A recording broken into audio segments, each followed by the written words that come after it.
Là các bạn nhìn này, hôm nay thì chúng ta sẽ đi vào cái phần thiết kế về nét. Ví dụ trong thiết kế đồ họa thì nó có hai phần. Phần thứ nhất là về mảng, phần thứ hai là về nét. Và cái nét của chúng ta thì trong cái bài bản này thì các bạn sẽ nhìn vào trong cái phần input của chúng ta, nó có phần này. Các bạn nhìn chưa? Đường nét này, đường line này, nhìn chưa? Đường line dạng đường cong và đường line dạng xoắn ốc và đường line chia theo cột và đường line theo hình tròn. Thì trong trường hợp này thì đường line này thì chúng ta sẽ ấn vào đây nha, các bạn nhớ nhá. Thì giá trị đầu tiên mà các bạn được học đó là gì? Về cái cách chúng ta cách vẽ. Thì cách vẽ nó sẽ dùng cho cái việc đầu tiên như này nhé, các bạn nhìn này. Tích thẳng vào màn hình. Các bạn sẽ tích thẳng vào màn hình. Thì khi tích thẳng màn hình thì các em sẽ nhìn thấy rằng ở đây nó sẽ có cái kích thước này. Các bạn có nhìn thấy cái kích thước chưa? Và sau khi đánh kích thước xong thì nó ở phía dưới nó có độ xoay. Và khi mà sau khi đánh kích thước xong, độ xoay xong thì em ấn OK nha, thì nó sẽ tạo ra một cái nét như này. Nhưng bình thường bản chất của cái việc mà đây chỉ là cái cách người ta vẽ thôi. Còn vẽ trong nhiều nhất trong thiết kế thì chúng ta sẽ vẽ tự do. Và để muốn vẽ tự do thì người ta sẽ làm như sau. Ví dụ chúng ta tích vào một điểm nhá. Chúng ta giữ shift để chúng ta kéo dài ra. Và cái độ dài này nó sẽ tương ứng với cái giá trị bạn mong muốn trên bản thiết kế của các bạn có sẵn. Ví dụ trên A4 thì bạn nhìn chưa? Và giữ shift thì kéo theo chiều dọc, và tự do thì bạn kéo theo chiều chéo thoải mái như này. Nhìn không ạ? Đó, đường line của chúng ta như này nhá. Đó, thì đây là cái cách vẽ của nó rất là đơn giản như vậy thôi. Thì cách ứng dụng đầu tiên của các bạn đó là gì ạ? Để chúng ta làm ra một sản phẩm về cho truyền thông, cho thương hiệu, là ra đời một sản phẩm mới, chương trình khuyến mại, chương trình ưu đãi, hoặc là một cái tưng bừng ngày hè du lịch nào đó. Thì người ta hãy dùng phương pháp này. Các bạn có thể làm cho kem, các bạn làm cho đồ ăn, các bạn có thể làm cho bột giặt. Đấy, nó có rất nhiều những ứng dụng như vậy. Thì hôm nay thầy sẽ giới thiệu cho các bạn về cách ứng dụng của nét để làm ra những biểu tượng dành cho việc thiết kế, truyền thông những thương hiệu sản phẩm mới, chương trình giảm giá hoặc là tưng bừng ngày hè, được không ạ? Ok, thì bắt đầu tiên nhá. Các bạn nhớ này, trong quá trình khi thiết kế, các bạn thiết kế poster và standee thì chúng ta sẽ có một cái kích thước như sau. Đấy ạ. Và sau khi chọn xong thì các bạn lưu ý cho thầy đó là gì ạ? Thầy sẽ chọn cho nó một cái gradient. Gradient thì các bạn lưu ý cho thầy đó là các bạn sẽ tích vào cái biểu tượng gradient này. Đây là gradient đen trắng. Các bạn tích vào đây một cái thì nó sẽ trở thành đen trắng cho các bạn luôn. Nhìn nhá. Tích vào này. Tích vào đây. Và nhớ một điều rằng là sau khi mà tích vào gradient đen trắng xong thì các bạn sẽ chọn thuộc tính về cái nét cho thầy. Và lúc này thì tích vào biểu tượng làm mất viền địa. Được chưa? Cấp độ thứ hai của các bạn là gì ạ? Lúc này thì chúng ta sẽ chọn vào cái vị trí của gradient của chúng ta như hôm trước chúng ta đã học nhá. Nhìn này. Tôi tích vào đây một điểm và lúc này chúng ta sẽ chọn vào xanh đậm này. Ví dụ làm cho đồ ăn thì các bạn sẽ chọn đỏ này. Và tiếp theo cái điểm thứ hai thì bạn tích đúp vào đây và bạn chọn cho thầy đó là cam. Đỏ chuyển sang cam thì ngay tức chúng ta sẽ có một cái gradient đó là màu nóng cho thiết kế của chúng ta. Nhìn thấy không? Và trong cái phần thứ hai nữa là gì? Khi mà chúng ta đã có gradient như này rồi thì chúng ta sẽ chọn vào gradient theo hình tròn. Cái bóng tròn của chúng ta nó sẽ nằm giữa này. Thì lúc này chúng ta đang gradient từ trái qua phải này. Các bạn nhìn chưa? Chỉ chúng ta chọn vào biểu tượng gradient bóng giữa. Và sau khi đã chọn vào gradient bóng giữa xong thì các bạn hãy chọn cho thầy cái thuộc tính là cái điểm sáng này nó nằm ở trên này. Để chúng ta đặt sản phẩm vào đâu. Được không ạ? Chúng ta chọn phím G và chúng ta đặt đúng tâm sáng đây và kéo rộng ra. Và cố gắng làm sao để chiều cao của nó đúng bằng cái mép ở phần phía dưới thì cái độ lan tỏa của cái vùng màu của chúng ta luôn luôn nó sẽ đặt dễ chịu nhá. Nhìn chưa? Đấy, thế là chúng ta đã xong được có cái gradient rồi. Cấp độ thứ hai là các bạn sẽ tạo ra những cái tia mặt trời bằng cách như sau là chúng ta sẽ chọn một cái nét và giữ shift này. Thầy sẽ chọn vào shift nhé. Thầy ấn vào đây.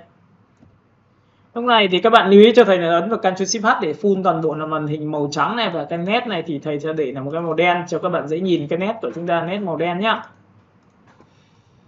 Ở cấp độ thứ hai là sau khi đã có cái nét xong thì các bạn để ý cho thầy đó là thầy có cái nét nhưng chỉ có nét màu đen thôi, còn cái hình nó không có. Thì lúc này chúng ta sẽ thực hiện một cái thao tác đó là chuột phải chọn vào cái nét, chọn vào phần transform, chọn vào phần rotate là chính là xoay cái viền của chúng ta, cái nét của chúng ta theo một cái mong muốn của chúng ta mong muốn. Tích vào đây. Lúc này sau khi chọn xong thì các bạn sẽ ấn vào biểu tượng cho thầy là xoay 90 độ thì ấn vào 90 nhưng đừng ấn OK. Bởi vì nếu em ấn OK thì nó xoay cái đối tượng này thôi chứ lại không tạo ra sự copy. Bạn ấn copy thì nó sẽ tạo ra một đối tượng mới và vuông góc cái đối tượng cũ. Tích vào đây các bạn sẽ nhìn thấy tôi có hai cái chưa ạ? Cũng tương tự như vậy thì bạn sẽ quét qua cả hai và chuột phải chọn vào phần transform tiếp theo lần thứ hai, chọn vào phần rotate tiếp theo nữa. Chúng ta sẽ chọn vào 45 và chúng ta ấn vào copy thì tự khắc nó sẽ có sinh ra tương tự như vậy. Và cũng tương tự như vậy lại quét qua tất cả, lại chuột phải chọn vào transform lần nữa, chúng ta chọn vào rotate lại xoay, chúng ta chọn vào 30 lại ấn vào copy. Và cuối cùng chúng ta chuột phải chọn vào transform, chọn vào rotate tiếp theo một lần nữa thì các bạn sẽ chọn 30 và copy như này thì các bạn thấy là thầy đã chia đều được cái nét ra. Cái cách đơn giản là đầu tiên chia đều đã. Cách thứ hai là bạn muốn tạo ra tia mặt trời thì lúc này chúng ta ứng dụng với một cái hình vuông của chúng ta bằng cái công cụ như sau. Bạn sẽ để ý bên tay trái, di chuột sang bên này. Và lúc này thì các bạn sẽ nhìn thấy là chúng ta sẽ có cái công cụ M nhá. Các bạn nhìn M chưa? Chúng ta sẽ đặt vào giữa tâm sáng, tâm của đối tượng này thì nó sẽ có biểu tượng màu tím này, có cái chữ này, nhìn thấy chưa? Đối với phiên bản CC 2020 đến 23 thì nó có dính năng bắt điểm nên các bạn di qua hoặc là bắt điểm luôn cho các bạn. Bạn vẽ ra. Trong quá trình khi vẽ như này giữ chuột cho thầy nhá, giữ shift này thì nó thành vuông này. Và chúng ta kết hợp thêm phím Alt nữa thì ngay tức nó sẽ lấy cái tâm đấy là tâm của cái hình tròn luôn. Và lúc này chúng ta giữ phần shift Alt để đồng tâm. Đó, thế là chúng ta đã đặt được đối tượng đúng rồi. Thì trong cái bài này nó sẽ có nguyên tắc là biến tất cả cái nét cắt này, cái nét này trở thành cái vết cắt để chúng ta tạo ra những cái hình tam giác nhỏ như này bằng cách như sau. Các bạn quét qua cả nét và hình. Nét của chúng ta là những hình xoay xung quanh giống như hình tròn này, và còn hình của chúng ta là hình trường vuông. Chúng ta quét qua cả hai và chúng ta dùng công cụ Shift F7. Trong cái công cụ Shift F7 thì các bạn sẽ nhìn thấy ở đây tôi sẽ có một cái lệnh là Pathfinder, và công cụ Pathfinder này nó sẽ có tính năng là cắt giao giữa nét và hình. Thì chúng ta sẽ dùng cái công cụ đầu tiên nhá, nhìn thấy đầu tiên chưa, của dòng số 2 là cắt giao giữa nét và hình. Và tích vào đây một cái thì ngay tức là bạn sẽ tạo ra một cái đối tượng đã được cắt và tất cả những phần nét thừa biến mất hết. Nhìn thấy chưa? Và lúc này thì các bạn sẽ nhớ một điều cho thầy, đó là gì? Chúng ta sẽ chuột phải chọn vào ungroup để tách nó ra, bởi vì lúc này nó tồn tại dưới dạng các đối tượng tách riêng ra rồi. Chúng ta tích vào đây. Nhìn không ạ? Và lúc này thì các bạn cứ chọn một đối tượng rồi cứ xóa dần đi thôi. Chúng ta cứ xóa dần đi. Làm qua cái này thì ngay tức các bạn sẽ làm được toàn bộ cái hệ thống trong nhận diện thương hiệu, đó là về standee, poster nếu mà làm cho đồ ăn. Nếu làm cho đồ ăn thì chúng ta sẽ chọn phương pháp này. Nhìn thấy chưa? Chúng ta tích vào đây, chúng ta tích vào đây và chúng ta xóa dần đi. Đó, làm rất là đơn giản, như này thôi. Và chúng ta sẽ chọn đây. Nhìn thấy không? Với cái này thì các bạn hãy chọn cho thầy đó là gì? Quét qua tổng quan và chúng ta sẽ chọn cho nó một cái màu. Các bạn nhìn nhá.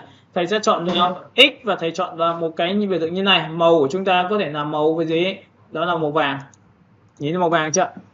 Và trong quá trình khi làm màu vàng xong thì bạn sẽ quét qua cả hai và ấn vào Ctrl G. Và lúc này chúng ta sẽ chọn vào vị trí điểm như này. Được chưa? Điểm từ bên tay trái kéo sang bên tay phải cho chúng ta. Chúng ta sẽ kéo trái, kéo phải sang cho chúng ta, nhìn thấy chưa? Và lúc này thì các bạn để ý cho tôi là thầy sẽ kéo lui xuống phần phía dưới nữa nha, giữ shift kéo xuống phía dưới này. Thì các bạn có thấy rằng là cái đối tượng của chúng ta thường làm những cái biểu tượng trong chương trình ở khu đô thị hoặc là những cái vị trí nào các bạn đi Big C ấy, nó hay có những cái giá trị về giảm giá như thế này. Đặt một cái sản phẩm như đùi gà hoặc là kem hay cái gì đó thì nó sẽ có được vị trí tâm sáng này thôi.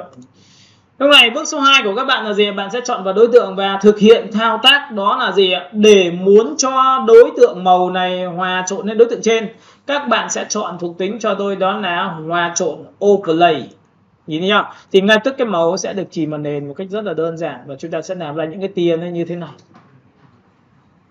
Và theo công nghệ là thứ hai thì tôi sẽ giúp cho các bạn lần nữa là có những khách hàng bảo là thầy ơi, nhưng mà có những khách hàng người ta yêu cầu rằng cái nét tia sáng của mặt trời nó nhiều hơn thì bằng cách nào, đúng không ạ? Thì bây giờ tôi sẽ dạy cho bạn một chiêu thức như sau, đó là làm tia mặt sáng cho chỉ nhiều hơn bằng cách là các bạn dùng hình tròn cho thầy nhá. Nhìn đi nhá. Sau khi tròn xong thì các bạn hãy chọn cho tôi một cái biểu tượng là ấn vào D là màu trắng và nét đen, và thầy bỏ màu trắng đi bằng nút xuộc này, tích vào đây thì nó tự khắc nó mất viền đi.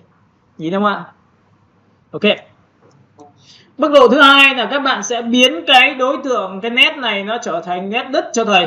Nét đứt cho thầy bằng cách nào? Các bạn sẽ chọn vào stroke nhá. Nhìn nét đứt chưa? Chúng ta sẽ tích vào biểu tượng rồi đây, đường line này. Chúng ta tích vào đây một cái thì tất cả cái nét đứt này nó sẽ làm sao? Nhìn thấy nó thành như này chưa?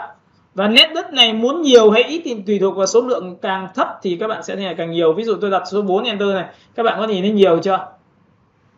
Lúc này các bạn sau khi đã chọn xong này, bạn chỉ còn mỗi một cách nữa là bạn hãy tăng toàn bộ cái nét này lên của chúng ta lên 80. Có nhìn thấy 80 không ạ? Tự nhiên chia thành những cái tia chưa? Đấy, chia như này các bạn có thấy nó nhiều hơn không ạ? Nó nhiều hơn thì chắc chắn cái đường line của mình nó sẽ đẹp hơn rồi. Và lúc này nhiệm vụ của chúng ta chỉ làm gì ạ? Chúng ta sẽ phóng to, chúng ta sẽ convert toàn bộ cái nét này nhá. Cái này bản chất nó là nét nhưng nó là nét đứt, nên khi to lên thì nó sẽ được như này. Đó, bây giờ các bạn sẽ làm cho tôi là biến nét trở thành đối tượng thường. Có thể tạo tia mặt trời để các bạn có thể giảm giá cho kem, các bạn có thể làm cho phở này, các bạn có thể làm cho bánh ngọt này, các bạn có thể làm cho sữa chua này, các bạn làm cho nước giặt này, đều là chiêu thức này hết.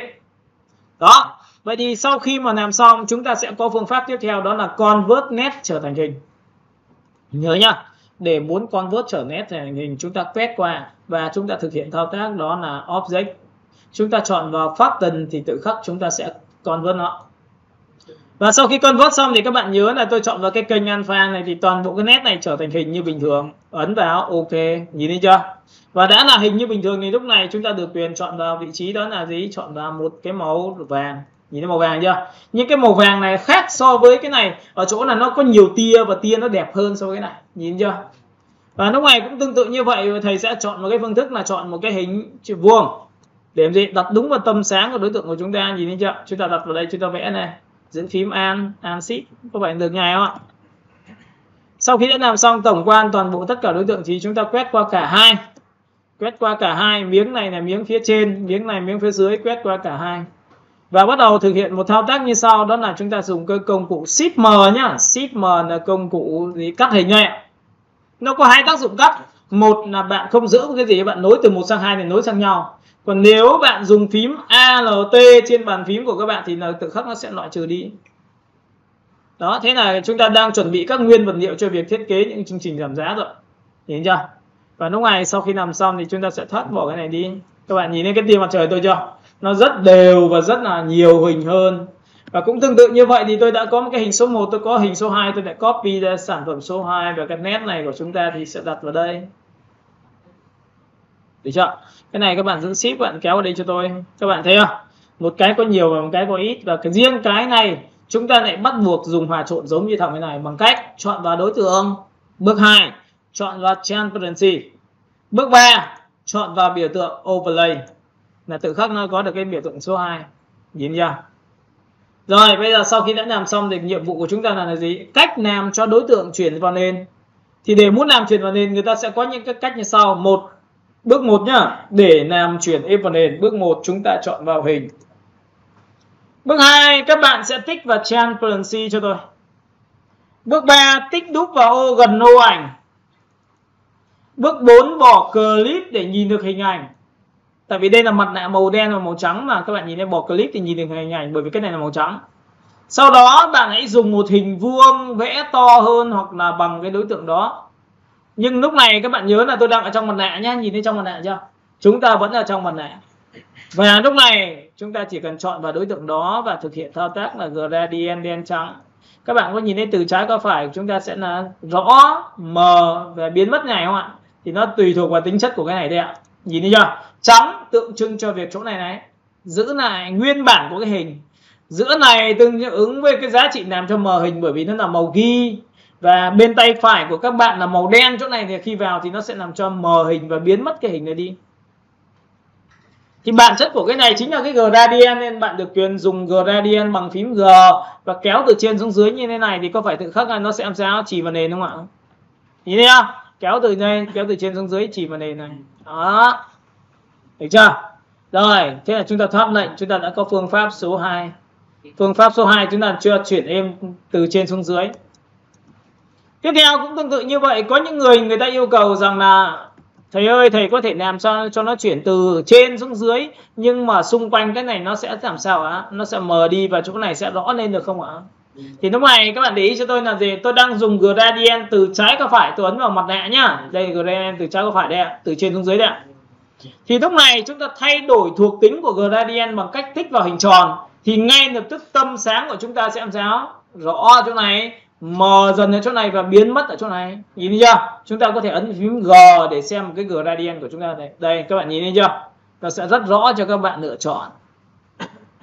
Bạn kéo từ đây đến đây, kéo đến đâu thì tự khắc nó sẽ xuất hiện đấy, và cái này xuất hiện theo cung tròn cho các bạn. Và tất nhiên là trong cái quy trình ghi cung tròn như này thì các bạn sẽ nhìn thấy là cái hình của chúng ta sẽ làm sao. Chúng ta kéo như này thì đến một cái độ nào đó thôi. Chúng ta dịch chuyển cái vị trí này lên trên nhá. Được chưa? Đó, chúng ta có thể dịch chuyển cái đối tượng lên trên để làm sao? Nhìn nhá, chỗ này là màu đen nó sẽ làm cho mất hình, chỗ này là màu ghi bên trong sẽ làm cho mờ hình, và giữa sẽ là chúng ta sẽ làm cho sáng hình lên. Và lúc này chúng ta đã có hình số 2. Nhìn chưa? Và lúc này các bạn được quyền thay đổi những cái màu của các bạn. Ví dụ gradient này các bạn áp dụng cho tôi đó là gradient theo màu tím đậm. Bên này các bạn tích đúp vào đây, chúng ta sẽ chọn màu tím nó nhạt hơn. Đây, chúng ta sẽ chọn vào đây.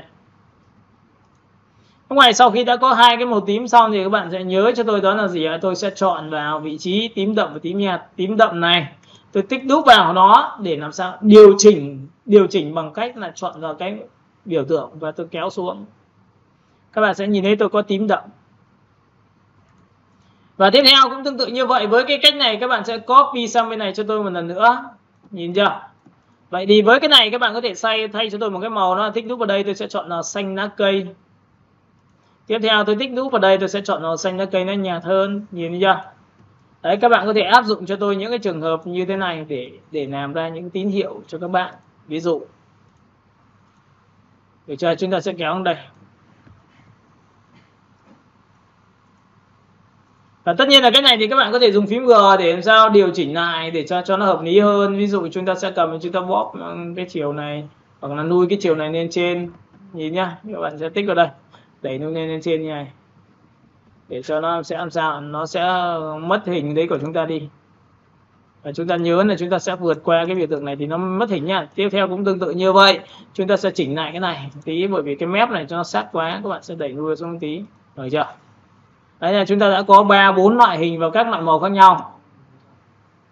Bước số 2, các bạn nhớ và điều cho tôi là để muốn tạo ra một cái phiên bản thiết kế dành cho gì ạ? Dành cho về đồ ăn, các bạn sẽ quét qua đặt ra Submit tay phải, và lúc này chúng ta đã có background rồi. Bước 2 là các bạn sẽ chọn cho tôi file. Chúng ta chọn vào phần plate. Sau khi đã có plate xong thì các bạn sẽ chọn tôi phần download, và lúc này chúng ta chọn vào đồ ăn. Lúc này thì các bạn hãy chọn cho tôi giá trị đó là gì ạ? Chúng ta sẽ chọn đến một cái bánh mì. Và sau khi đã có bánh mì xong thì các bạn sẽ sổ xuống và chọn cho tôi cái hiệu ứng thôi. Các bạn nhìn chưa? Lúc này tôi sẽ chọn thẳng trực tiếp từ cái vị trí này và tôi kéo đến đây. Đấy, các bạn nhìn chưa? Nếu cái màu này mà các bạn thấy nó ưng ý thì bạn có thể copy cái màu này cũng được. Nhìn nhá, chúng ta chọn vào gradient này. Chúng ta sẽ chọn màu này, tích vào đây này, tích đúp này. Thì các bạn có nhìn thấy cái biểu tượng của cái bút này không ạ? Chỉ chọn vào đây và chỉ thẳng vào vị trí này. Đó, thế là tôi đã lấy được cái màu đậm rồi. Tôi tích đúp vào đây. Tôi lại chọn vào bút, tôi lại chỉ vào cái màu thứ hai, thì có phải tôi tạo ra cái màu như này không ạ? Chính xác chưa? Rồi, sau khi làm xong thì riêng cái phần này chúng ta bắt buộc phải thực hiện thao tác là cắt hình ra, và chắc chắn cắt thì chúng ta sẽ phải dùng cái phương pháp đó là dùng pen rồi. Đấy nhá, các bạn nhìn ở đây cho tôi, nó là gì? Tôi sẽ chọn vào pen, tôi tích vào đây một điểm, chúng ta tích vào đây một điểm. Và trong quá trình khi đồ thì các bạn có thể đồ rất là nhanh và cố gắng làm sao mà đi cho nó hơi nẹm vào trong một tí cũng được. Được chưa? Chúng ta kéo ở đây. Chúng ta kéo vào đây, chúng ta kéo vào đây. Chúng ta kéo vào đây. Đấy, chúng ta có thể đi nắt nhát, bởi vì những cái chi tiết này thì các bạn có thể tự đi như này cho tôi. Ok, chúng ta sẽ chọn đây. Và bẻ cong, những cái gì mà nó mảng lớn thì các bạn sẽ chọn và bẻ cong đàng hoàng. Kéo theo chiều đường cong. Kéo theo chiều đường cong, tích vào đây. Và tiếp theo nữa thì các bạn sẽ kéo theo chiều đường cong, tích vào đây. Đó, các bạn nhìn chưa? Kéo theo chiều đường cong. Và tích vào cái điểm của nó này là làm sao mất cánh tay đòn đi, để làm sao để chúng ta sẽ đưa về điểm xuất phát của chúng ta. Đấy, còn nếu mà các bạn sẽ cắt qua Photoshop thì nó lại rất là đơn giản, bởi vì cái này nó chỉ cần pháo hoa phát là tự khắc chúng ta sẽ chọn được phá xóa nền ngay. Ok, chúng ta tích lên đây rồi. Cái đoạn này cong này, các bạn tích vào đây và kéo theo chiều đường cong và cắt cánh tay đòn, và kéo theo chiều đường cong cắt cánh đòn. Cũng tương tự như vậy, chúng ta sẽ bẻ theo chiều đường cong và chúng ta sẽ bẻ theo chiều đường cong. Chúng ta sẽ chọn là bẻ theo chiều đường cong. Chúng ta sẽ kéo theo chiều của đường cong và chúng ta sẽ tích vào đây điểm cánh tay đòn. Chúng ta cứ luyện dần cái này nhé để cho chính xác được cái hình của chúng ta tốt hơn. Đó, tích vào đây, chúng ta sẽ trau chuốt được cái phần hình này, chúng ta sẽ kéo vào đây, kéo vào đây, chúng ta kéo vào đây. Trong quá trình khi kéo mà các bạn thấy là cái hình nó bị che mất hình thì bạn ấn Shift X cho tôi, đảo giữa nét và hình cho nhau để chúng ta sẽ đi như này thì nó sẽ dễ nhìn hơn. Ok, chúng ta sẽ tích vào đây, chúng ta sẽ tích vào đây. Ok, chúng ta sẽ tích vào đây. Chúng ta sẽ tích xuống, chúng ta tích xuống đây. Ok, chúng ta sẽ chọn vào đây. Chúng ta sẽ bẻ cong cái phần chiều này đi một tí nữa. Ok, chúng ta sẽ bẻ cong chiều này đi. Ok, vào đây. Ok, chúng ta sẽ tích vào đây. Chúng ta sẽ đi xuống. Đó, ok, tiếp theo tích vào đây. Chúng ta sẽ tích vào đây và cuối cùng thì chúng ta cũng đã đồ xong được cái hình của chúng ta rồi. Kéo lên đây. Được chưa? Sau khi đã làm xong được cái việc đồ hình rồi thì chúng ta quét qua cả hai. Cái này là hình của chúng ta, đổ một cái màu trước cho các bạn dễ nhìn nhá. Chọn 1, chọn 2 và chúng ta sẽ chuột phải chọn vào, chọn 1 này, giữ Shift chọn 2 này, chuột phải này, chọn vào Clipping Mask tương ứng với lại là Ctrl số 7. Thì cái ảnh này ngay tức nó sẽ bị mất nền của các bạn, thì lúc này cái ảnh của bạn đã xong thì bạn chỉ việc đặt vào giữa trung tâm của thiết kế thôi. Chúng ta sẽ thu nhỏ này xuống và chúng ta đặt vào đây. Nhìn này chưa? Và với cái ảnh như thế này thì các bạn lưu ý cho tôi là tôi có mấy cái cách làm như sau. Ví dụ tôi có thể nhân bản cái ảnh này làm 2 cho các bạn nhớ nhá. Nhìn này, tôi sẽ làm cho các bạn này, kéo xuống dưới này. Được chưa? Tôi nhân bản 2 bằng Ctrl C và Ctrl F thì có phải có 2 cái bánh không? Và cái bánh thứ hai thì bạn muốn cho nó ảnh nó đẹp hơn thì bạn sẽ chọn vào hòa trộn cho tôi bằng công cụ làm sáng ảnh này. Các bạn nhìn cái bánh ngọt nó sáng chưa? Và với cái sáng này thì các bạn chỉ việc làm sao thu nhỏ xuống đi một tí, nó không quá sáng là được, nó tầm như này là vừa này. Đó. Rồi, bây giờ sau khi đã làm xong là bây giờ việc còn lại của các bạn là gì? Tôi sẽ chọn vào chính cái đối tượng của cái bánh và bắt đầu tôi nhân bản này cho các bạn nhá. Quét qua cả hai này, nhìn này. Các bạn nhìn này, tôi muốn chọn vào cái bánh của cái này thì chọn được cả cái bánh này thôi mà không cần phải chọn cái này thì tôi quét qua. Đây là một trong những cái kinh nghiệm thôi. Quét qua tất cả, giữ Shift. Quét qua cái tia mặt trời và chính cái background nữa thì tự khắc tôi chọn bên trong. Và lúc này chúng ta ấn vào Ctrl G thì tự khắc chúng ta có một cái bánh ngọt rồi. Với cái bánh ngọt này thì bạn ấn vào Ctrl C và Ctrl F thì bạn kéo từ trên xuống dưới thì có phải nó sẽ tạo ra một cái bóng đổ cho thiết kế không ạ? Với cái bóng đổ này thì các bạn lưu ý cho tôi đó là gì? Tôi sẽ cho xuống dưới và tôi thực hiện thao tác như sau, đó là tôi sẽ đổ bóng nhá. Là bước 1 chọn vào hình. Bước 2 chọn vào Transparency. Bước 3 tích đúp vào ô gần ô ảnh. Bước 4 bỏ clip để nhìn được hình ảnh.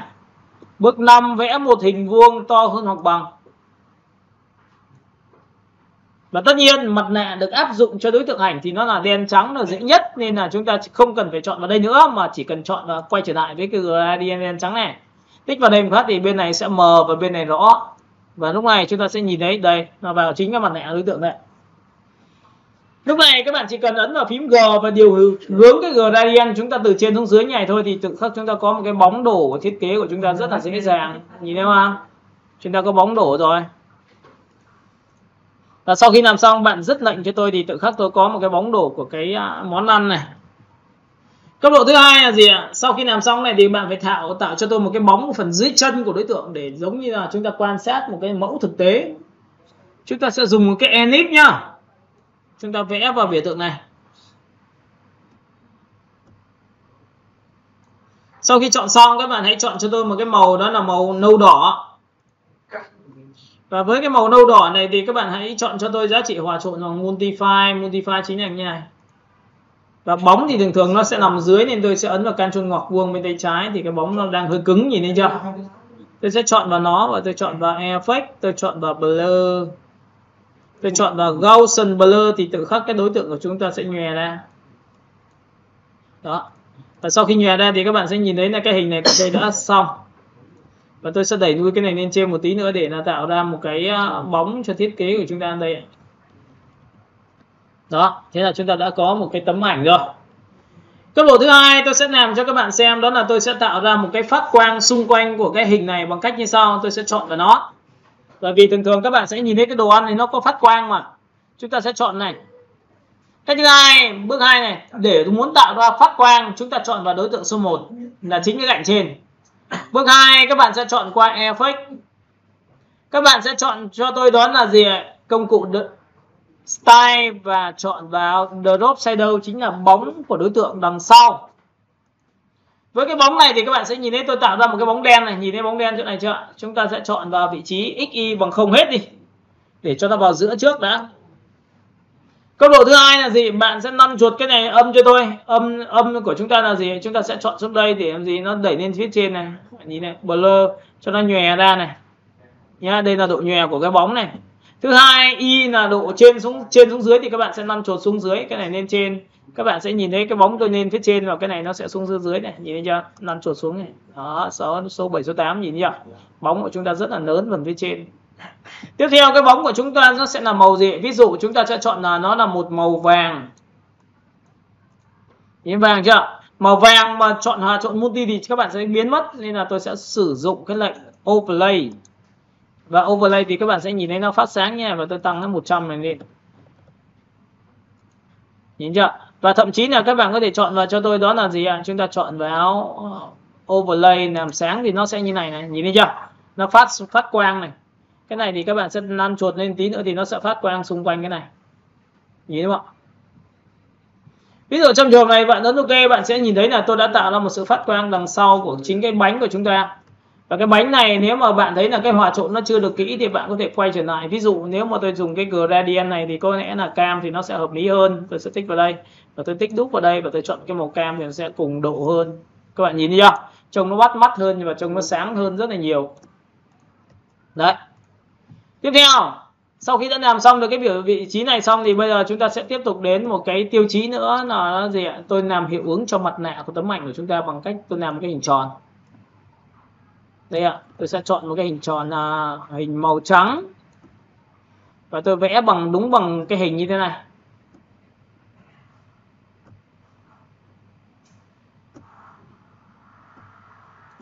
Sau khi làm xong các bạn hãy chọn cho tôi một cái màu trắng nha, màu trắng tinh luôn. Đây ạ, Ctrl Shift H để các bạn nhìn được. Lúc này thầy sẽ làm mặt nạ cho đối tượng ảnh bằng cách như sau, đó là bước 1 bạn chọn vào hình. Bước 2 bạn sẽ chọn vào Transparency. Bước 3 tích đúp vào ô gần ô ảnh. Bước 4 bỏ clip để nhìn được hình ảnh. Bước 5 vẽ một hình vuông to hơn hoặc là bằng nhé. Các bạn nhớ nhé, tôi sẽ vẽ một hình vuông to hơn hoặc bằng đây. Và cái này các bạn nhớ là tất cả mọi thứ được áp dụng với ảnh thì chúng ta sẽ áp dụng với gradient đen trắng. Nên bạn vẽ một hình to hoặc bằng như này thì bạn sẽ chốt lại cho tôi đó là đen trắng như này. Nhìn đi, cái này rõ, chuyển sang mờ dần. Và lúc này chúng ta chỉ việc đảo chiều cái gradient của chúng ta là gì? Tôi tích vào đây một cái thì nó sẽ thành hình tròn bên trong. Chúng ta dùng phím G và chúng ta kéo lại cho các bạn xem nhé. Nhìn này, tôi kéo lại như này. Tôi nhìn thấy hình tròn tôi sẽ đến tầm này không ạ? Và sau khi đã làm xong được cái này xong thì bắt đầu chúng ta mới thực hiện một cái thao tác là áp dụng nha. Các bạn nhìn thấy đang mặt nạ, tôi sẽ áp dụng effect cho mặt nạ của tấm ảnh hay là mặt nạ của đối tượng. Thì trong cái trường hợp này nó sẽ có một hiệu ứng rất hay, đó là bạn chọn vào effect, bạn chọn vào phần pixel và chúng ta chọn vào điểm hạt. Với cái này thì các bạn sẽ nhìn thấy rằng là cái đây là cấp độ hạt to hay hạt nhỏ chính là số 8. Bạn đánh càng to thì hạt càng to. Còn đây là cấp độ hạt 1 chồng hạt 2 chồng hạt 3 và chồng hạt 4. Tuấn OK cho các bạn xem thì các bạn sẽ nhìn thấy cái chấm của chúng ta nó chấm như này. Nhìn thấy chấm như này chưa? Nhưng bây giờ nếu mà tôi chọn vào effect và tôi chọn vào phần là gì? Pixel và tôi sẽ chọn vào điểm hạt lần thứ 2 thì tôi tăng cái giá trị lên khoảng 15 chẳng hạn như này. Tuấn OK. Thì các bạn sẽ nhìn thấy cái chấm này nó sẽ được như này này. Cái này là phương pháp để chuyên gia làm cho đồ ăn đấy, người ta hay cho cái này vào. Và sau khi làm xong bạn thoát lệnh cho tôi. Được chưa?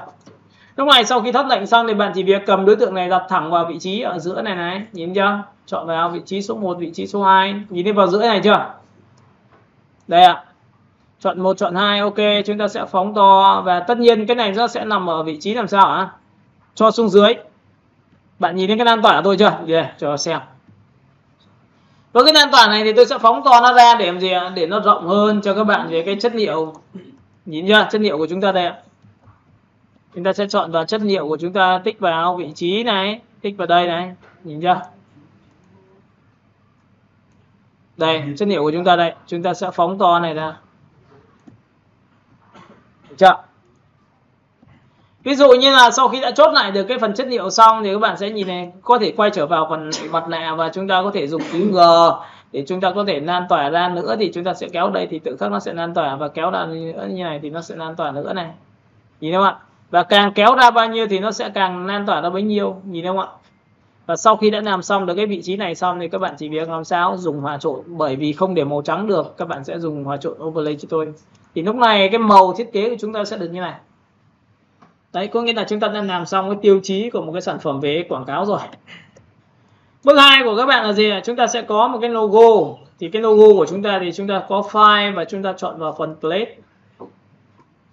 Cái này thì các bạn sẽ có một cái logo burger, chúng ta chọn vào đây. Đây là logo burger của chúng ta. Logo này của chúng ta sẽ đặt trên một cái nền, có nghĩa là một là bạn sẽ đặt cho tôi một cái nền trắng. Ví dụ bạn đặt một cái burger nó vào đây. Nghe chưa? Sau khi đặt xong thì các bạn chỉ việc làm một cái thao tác cho tôi, đó là gì? Bạn sẽ chọn chính vào cái logo này của chúng ta, thu nhỏ lại và đặt đúng vào vị trí này là tự khắc chúng ta có được cái hình thôi. Cho nên trên tất cả nhá. Ctrl Shift ngoặc vuông bên tay phải và phóng to cái hình ra. Phóng to cái hình ra. Sau khi đã làm xong được cái vị trí này xong thì các bạn phóng to bằng Ctrl cộng. Trong cái hình này để muốn tạo ra một sự cho nó mờ nhạt hơn thì các bạn sẽ nhìn này, cho nó đỡ cứng thì tôi dùng phím A, tích vào cái điểm của hình vuông nhỏ phía dưới, giữ Shift chọn bên này, và lúc ngoài chúng ta giữ Shift chúng ta vo góc như này thì cái hình của chúng ta nó sẽ đẹp hơn. Với cái hình này xong thì các bạn sẽ copy ra một hình mới và lại phóng to ra cho tôi một lần thứ hai. Cái này các bạn hãy chọn cho tôi cái màu đỏ nhá, cho xuống dưới một lớp bằng Ctrl ngoặc vuông tay trái. Thì các bạn có nhìn thấy cái hình của tôi nó sẽ có được cái vị trí này chưa ạ? Tôi sẽ đẩy cái đối tượng này lên trên, đẩy lên trên tí nữa, tôi sẽ đẩy vào trong. Và logo lúc này thì các bạn sẽ thấy rồi, tôi sẽ phóng to tầm này là được rồi. Đấy, thế là tôi đã đặt xong được cái vấn đề về logo của một cái hãng cho bánh ngọt rồi. Đấy, thì các bạn có thể lựa chọn theo cái cách của các bạn. Ví dụ như là các bạn có thể quét qua hai đối tượng này và chúng ta sẽ quét qua cái này và chúng ta sẽ bóp vào trong để cho nó hẹp lại, cho nó sẽ đẹp hơn, nhìn thấy chưa? Tiếp theo, sau khi làm xong thì bây giờ chúng ta sẽ có một cái nội dung, và nội dung đấy thì chúng ta sẽ ấn vào cửa sổ E. Chúng ta sẽ chọn vào biểu tượng đó là phần download. Chúng ta sẽ chọn vào đồ ăn và chúng ta sẽ chọn vào bánh. Trong phần đấy thì tôi sẽ có một cái text cho các bạn, đó là text đây ạ. Chúng ta sẽ có một cái hot deal. Ctrl C. Và thường thường thì các bạn lưu ý cho tôi là tất cả những cái tiêu chí về làm cho đồ ăn thì chúng ta cần phải có một cái phông của chữ của chúng ta nó sẽ phải cũng là tương đối, ví dụ khá là giống với phông của đồ ăn nhá, các bạn nhìn thấy chưa? Cái này thì tôi sẽ chọn vào phương thức là tôi chọn là file và tôi chọn vào phần plate này. Không, tôi sẽ mở cái file gốc của cái phần chữ ra để cho các bạn xem phông chữ đây. Cái này khi làm thì các bạn chỉ cần chọn cho tôi đó là gì ạ? Đây ạ, tôi sẽ chọn vào phông chữ. Phông chữ của tôi nó có phông chữ đồ ăn nên là các bạn chỉ cần tích vào nó và chọn là tự khắc nó sẽ ăn thôi. Đây ạ. Ok, chúng ta sẽ phóng to lên nhá. Đấy, các bạn có nhìn thấy phông này của tôi chưa? Ấn vào Ctrl C và sang bên này thì tôi sẽ chọn lại Ctrl V. Với biểu tượng chữ này thì các bạn chỉ cần chọn vào y ngắn và chỉ thẳng vào đây cho tôi, phát là tự khắc tôi có một cái chữ như thế này. Và theo nguyên tắc thì khi làm thì cái khoảng cách giữa các ký tự chữ với nhau nó hơi xa, nên tôi tích vào phía giữa, giữ phím Alt và đẩy lui vào trong để cho nó có tính đồng bộ này. Ở cấp độ thứ hai của các bạn là gì ạ? Tôi sẽ chọn vào một cái vị trí đó là cái text của chúng ta nó có một cái là combo hai người này. Cái combo dành cho hai người, Ctrl C và chúng ta sẽ sang bên cái này và chúng ta copy này T. Ở riêng cái phần này thì tôi sẽ chọn một cái phông chữ đó là UTM nhá. UTM arrow, các bạn sẽ quen thuộc với cái này lắm rồi. Chúng ta sẽ thu nhỏ lại. Được chưa? Và chúng ta sẽ chọn căn vào giữa nhá, căn vào giữa đây. Và lúc này chúng ta sẽ có một cái thu nhỏ như này. Toàn bộ tất cả những cái text này thì các bạn nhớ cái phần combo này thì tôi sẽ cho nó đậm lên. Ví dụ tôi chọn vào bold đậm, nó sẽ được như này cho các bạn luôn. Và khoảng cách giữa các dòng trên dòng dưới này tôi giữ phím Alt và ấn nút lên trên và xuống dưới bàn phím của mũi tên là tự khắc nó sát lại cho nên chính xác. Cái này thì các bạn sẽ thu nhỏ lại cho tôi cái. Ở vị trí này thì các bạn hãy chọn cho tôi một cái màu, ví dụ như là tôi sẽ chọn một cái màu như này thì các bạn sẽ nhìn thấy nổi. Cái này thì tôi sẽ để là màu trắng này, nhìn này 1, 2 và tôi phân cấp giá trị là chính phủ của chúng ta được như này và phóng to lên. Cái này có thể phóng to một tí nữa để nó chính trước. Ở cái này là phụ này, nhìn chưa? Tiếp theo cũng tương tự như vậy, căn giữa là một trong những khuyến, và lúc này chúng ta sẽ có là khuyến mại khu vực này, Ctrl C và chúng ta cho chọn vào đây và chúng ta tích vào một cái nữa, là Ctrl V nha. Và cái này thì các bạn để nét mảnh cho tôi thôi, không cần phải để nét dày đâu. Và cái kích cỡ thì chúng ta sẽ cho nhỏ thôi, đây là cái kích cỡ nhỏ thôi ạ. Cái này cũng tương tự như vậy, tôi sẽ để một cái màu và tôi sẽ phóng to như này thì các bạn sẽ nhìn thấy đây. Nếu làm dạng cái này là dạng gì ạ? Dạng của cái website thì bạn sẽ có những cái nút để các bạn sẽ phải tích vào. Còn nếu mà không có thì các bạn có thể đặt như này cho tôi được rồi. Combo của chúng ta sẽ cho to ra bằng cách là tôi quét qua và tôi cho cái kích thước nó lớn hơn 31 này. Tôi sẽ chọn vào số 36 này. Tiếp theo nữa là khoảng cách giữa các dòng này thì tôi sẽ thêm một cái dòng ngăn cách nhá. Các bạn nhìn tôi dùng cái nét, tôi kéo từ trái qua phải giữ Shift này. Cái này các bạn hãy chọn cho tôi một cái màu vàng và Shift X thì khắc nó trở thành cái nét thôi. Shift X là đảo giữa nét và hình cho nhau cái này này. Và với cái nét này thì tôi sẽ đặt vào vị trí này và tôi kéo cho nó ngăn nắp. Có nghĩa là cái việc của chúng ta là chọn vào 1, chọn vào 2 và chúng ta sẽ căn vào giữa của đối tượng này, align, chọn vào center, nhìn chưa? Tiếp theo cái nét này của chúng ta chọn vào đây, chúng ta chọn 1, chọn 2. Đây, cái này của chúng ta sẽ mất bỏ cái này nét đi. Chúng ta sẽ căn lại nhá, chọn này, chọn 1 này, chọn 2 này, chọn 3 này, tích thêm đối tượng gốc này, tích thêm một lần nữa này, align và chọn vào center một thằng. Tiếp theo tích vào đây, chọn vào đây, tích thêm một lần nữa là gốc, chọn vào center. Đấy là chúng ta có nét. Nhưng riêng cái phần nét này tôi sẽ trở thành nét đứt cho các bạn bằng chọn vào chốc, chọn vào đây và tôi chọn vào số 4. Tôi sẽ chọn vào số 3, enter. Đấy, các bạn có nhìn thấy cái nét này của tôi chưa? Và lúc này sau khi đã làm xong thì cái combo này bạn có thể điều khiển thêm một cái cấp độ nữa là cho nó sáng hơn bằng cách quét qua trực tiếp thì cái này nó sáng hơn này. Nhìn chưa? Và tiếp theo nữa thì bạn sẽ lùi xuống dưới một tí nữa cho tôi để làm sao cái cụm này nó sẽ phải sát lại. Và đây nó còn một cái chi tiết nữa cho các bạn, đó là phần gì? 30,8%, Ctrl C. Lúc này thì tôi sẽ kéo lên đây. Lúc này bạn được quyền vẽ thêm một cái hình tròn cho tôi ở vị trí này. Cái này các bạn có thể chọn cho tôi một cái màu trắng này. Và chúng ta sẽ tích vào đây là Ctrl C, Ctrl B là bên trong này, tôi sẽ phóng to ra và tôi dùng phím Y ngắn chỉ vào đây để lấy gradient, nhìn thấy chưa? Gradient của chúng ta như này. Và gradient này chúng ta dùng phím G nhé. Các bạn nhìn thấy G chưa? Và chúng ta sẽ chọn vào vị trí của chúng ta từ trái qua phải hoặc là gradient theo hình màu cam. Đây, tôi sẽ chọn vào, tích vào đây một điểm này, chọn vào màu cam này. Nhìn chưa? Và lúc này sau khi đã làm xong cái này thì chúng ta sẽ tích vào T và tôi sẽ tích vào một cái nữa là 38%. Đây, cái này thì tôi sẽ copy Ctrl C sang bên AI thì các bạn sẽ Ctrl V như này. Với cái này thì các bạn sẽ nhìn thấy là tôi sẽ chọn vào vị trí là bold đậm và tôi có thể chơi tròn là xuống dòng. Và tiếp theo một giá trị là tôi sẽ chọn vào căn giữa này, nhìn thấy chưa? Chúng ta sẽ chọn vào đây, tích vào đây một cái nữa, tích vào đây và căn giữa này thì nó sẽ giữa nhau này. Và cái này còn lại của các bạn thì bạn chỉ cần thu nhỏ xuống cho tôi thôi. Cái này thì các bạn hãy chọn cho tôi một cái màu 38% như này. Cái này các bạn có thể chọn vào gradient trên và cái nét ở dưới thì các bạn sẽ để cho tôi một cái màu trắng, nó cũng tương đối, và cái này thì các bạn sẽ chọn cho tôi chữ trắng như này. Đây là cái cách thức mà để chúng ta lựa chọn đây. Nhìn chưa? Sau khi đã làm xong được cái biểu tượng đấy, cái hình này của chúng ta nó hơi bé thì các bạn có thể ngồi bạn phóng to này ra cho tôi tí để cho nó lớn hơn, cho nó dễ nhìn hơn và nó cũng bắt mắt hơn. Tiếp theo trong cái phần đồ ăn ấy thì người ta hay có một cái chiêu thức, đó là gì? Làm cho cái đối tượng của chúng ta làm sao? Chọn vào đây, chọn vào đây. Cái này tôi sẽ để đây nhá. Cái nét này của chúng ta này, Ctrl C, Ctrl F, chúng ta sẽ phóng to này ra và dùng Shift X thì nó trở thành cái viền này. Sau khi trở thành cái viền xong thì bạn hãy chọn cho tôi thành cái nét đứt bằng cách là chọn vào cái viền, chọn vào chốc, chọn vào biểu tượng của nét đứt của chúng ta. Nhìn thấy không? Thì cái kiểu này người ta hay làm này.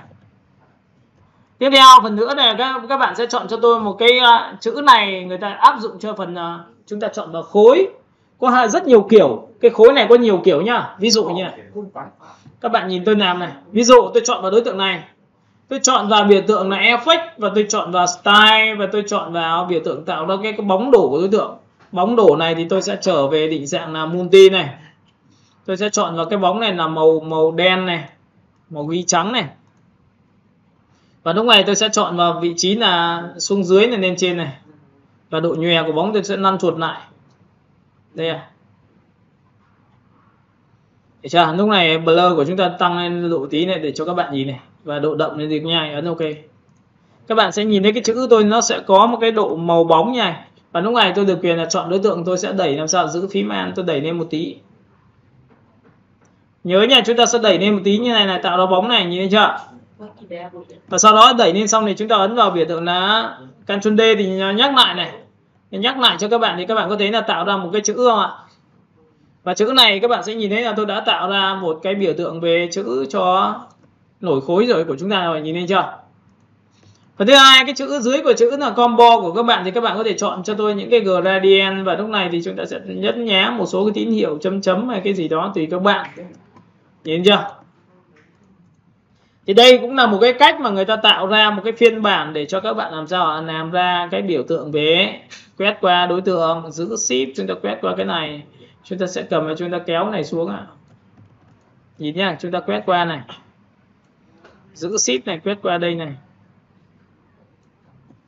được chưa? Và chúng ta sẽ cầm đối tượng này chúng ta kéo xuống này. Cái biểu tượng hình này thì các bạn sẽ nhìn thấy lúc này tôi đã làm xong cho các bạn xem một cái liên quan đến phần standy, liên quan đến cái gì Ctrl Shift H. Nhìn chưa?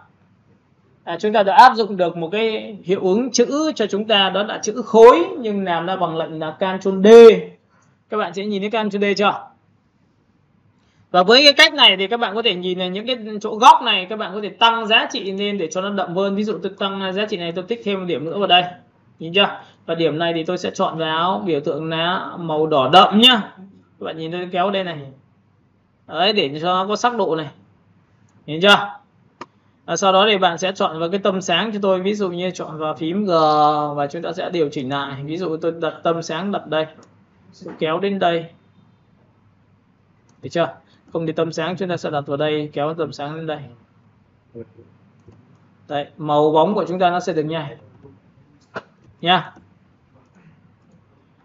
Đây các bạn nhìn thấy đây là cái hiệu ứng mà tôi đã vừa tạo cho các bạn về cái cách thức mà tạo ra một cái chữ D-hot combo dành cho hai người và khu vực chúng ta đã làm xong. Và tất nhiên là những cái phần dưới thì các bạn có thể tạo ra những cái chất liệu cho thiết kế bằng cách rất là nhiều kiểu. Ví dụ các bạn có thể chọn như này. Logo nếu mà các bạn thấy mà nó nhỏ quá thì các bạn sẽ nhìn này, tôi có thể cho cái logo chui vào cái miếng trắng luôn. Bằng cách nhá, các bạn nhìn này, cho cái này xuống dưới tất cả này. Chọn đối tượng số 2 này. Và chúng ta ấn vào Ctrl số 7 thì lúc này chúng ta sẽ chủ động hơn. Chúng ta tích đúp vào trong của cái nền miếng này chúng ta cho vào đây. Và lúc này thì bạn tha hồ bạn phóng to cho tôi cái logo nó tầm này, kéo tầm này, được chưa? Và sau khi logo to xong thì các bạn chỉ cần chọn cho tôi một cái nền trắng này, tự khắc nó sẽ phủ cả bên trong luôn. Tích đúp vào trong này, nuôi xuống dưới này. Đó. Nhìn chưa? Cách thứ hai để muốn làm cho nó chuyên nghiệp thêm một lần nữa thì các bạn sẽ nhìn thấy ở đây nó có một cái nền cho chúng ta là từ cái mép này này, các bạn có thể làm cho tôi một cái biểu tượng là gradient màu cam. Đây ạ. Lúc này bạn sẽ dùng phím G, bạn kéo từ cam từ trên xuống dưới cho tôi này, kéo từ dưới lên trên để lấy màu cam đậm này. Và toàn bộ tất cả cái màu này nhé, các bạn nhìn này cho tôi. Trong một gradient chúng ta tích này, chúng ta sẽ bỏ cái điểm này đi, chúng ta bỏ cái điểm này đi và chúng ta kéo đến đây. Nhìn chưa? Chúng ta kéo đến đây. Thì riêng cái phần phía dưới của các bạn, bạn tích vào điểm này, bạn chọn vào opacity bằng 0 thì tự khắc nó sẽ chuyển lên phần nền. Và lúc này chúng ta dùng phím G và chúng ta kéo từ đây đến đây này. Nhìn nhá, chúng ta sẽ chọn vào đây. G. Được chưa? Chúng ta sẽ kéo này, kéo nuôi lên trên này. Chúng ta sẽ kéo nuôi cái này lên trên nữa này. Đây. Và tôi sẽ kéo nuôi cái này lên trên nữa này. Đó, sau khi nó làm xong cái này xong thì các bạn hãy hạ thấp cái độ mờ đi cho tôi để làm sao để điều chỉnh cho cảm giác nó có khối phần phía trên này, kéo từ trên xuống dưới này. Nhìn chưa? Thì nó sẽ có cái hiệu ứng này cho các bạn. Và tất cả những cái ảnh này chúng ta đã làm được. Tiếp theo, để muốn xử lý thêm một cái công đoạn nữa, các bạn có thể chọn vào phương thức nhá. Cái này của chúng ta đang là dùng Ctrl C, Ctrl F. Nhìn chưa? Và cái này các bạn sẽ dùng hòa trộn cho tôi là short line, màu sẽ tươi hơn. Nhìn nhá, trước sau. Đấy, có nghĩa là tất cả những cái giá trị này để các bạn làm ra một cái biểu tượng liên quan đến một cái standee. Và cái standee nó sẽ làm ra cho các bạn như thế này. Nha, các bạn nhìn thấy chưa? Tôi đã có một cái biểu tượng standee liên quan đến về đồ ăn. Với cái đồ ăn này các bạn sẽ dùng những cái hiệu ứng như sau, đó là gradient. Các bạn gradient được áp dụng cho mặt nạ của ảnh, gradient áp dụng cho effect, và chúng ta sẽ áp dụng lệnh là style để tạo ra bóng với phần chữ. Sau khi mà làm xong được cái này thì chúng ta sẽ set lại một vài chỗ, ví dụ như là cái chỗ mà 38% này tại sao tôi không thêm một cái bóng nữa, effect, style, và chúng ta chọn vào drop shadow là chính là bóng này. Cái này độ nhòe của bóng thì tôi sẽ chọn vào màu của bóng, tôi sẽ chọn là cam đậm để nó cùng với cái màu dưới này. Thứ hai, độ lan tỏa của bóng tôi sẽ lăn chuột xuống, tôi sẽ để như này, và độ đậm bóng tôi sẽ để khoảng 50%, 40% thôi. Có nghĩa là nó sẽ có độ đậm. Để làm sao nhấn nhá 38% lên cho tôi. Nhìn thấy chưa? Cách rất là đơn giản là người ta sẽ chọn như thế này. Được không? Đấy nhá, vừa rồi thì thầy đã hướng dẫn cho bạn với áp dụng cái nét và làm ra một sản phẩm như là standee liên quan đến đồ ăn, bánh hamburger. Và với cái này thì các bạn nhớ là tôi sẽ xếp lại cho các bạn. Ví dụ Ctrl S này, chúng ta sẽ chọn vào một cái bánh mì, chúng ta sẽ chọn vào ví dụ như là stand đi này, bánh mì này, được chưa? Ok.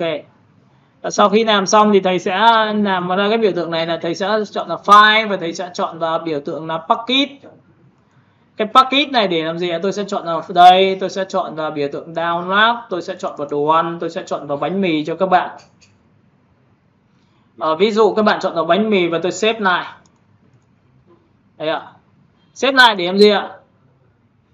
Để lúc này các bạn sẽ nhớ rằng là tôi đã có được cái biểu tượng của phông chữ này, tôi có rồi gửi cho các bạn này. Phần thứ hai, hình ảnh tôi gửi cho các bạn nhá, nhìn thấy chưa? Và bây giờ thì tôi sẽ gửi qua cái Zalo cho các bạn luôn với những cái hình ảnh như thế này để các bạn có thể thực hiện lại cái lệnh của tôi, nhìn thấy chưa? Đồ này, phông chữ này nhá, phông chữ đã có rồi này, nhìn thấy chưa? Đó, và cái cách thiết kế thì chúng ta có rồi đây. Đây là cái mà tôi làm lại cho các bạn. Nhìn chưa? Các bạn sẽ nhìn thấy những cái chi tiết này, nếu mà chúng ta phóng to mà chúng ta instant đi thì yên tâm một điều rằng chắc chắn sắc nét là cái chắc. Nhìn thấy không ạ? Nó sẽ rất sắc nét cho các bạn. Và tất nhiên bạn có thể để mã quét QR hay là để thêm một cái địa chỉ điện thoại email phần phía dưới nữa thì cũng không vấn đề nha.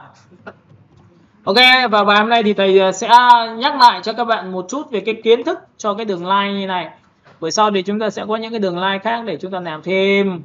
Và chúng ta sẽ làm nâng cấp phiên bản này, nên là có thể làm thêm một vài cái phương án, có thể làm cho bánh ngọt, làm cho kem, làm cho cái gì đó tùy các bạn. Nhưng với bài hôm nay thì các bạn đã làm xong cái phiên bản làm standee liên quan đến một cái ưu đãi đặc biệt cho combo dành cho hai người với khu vực của Hà Nội với giảm 38%, đúng không ạ?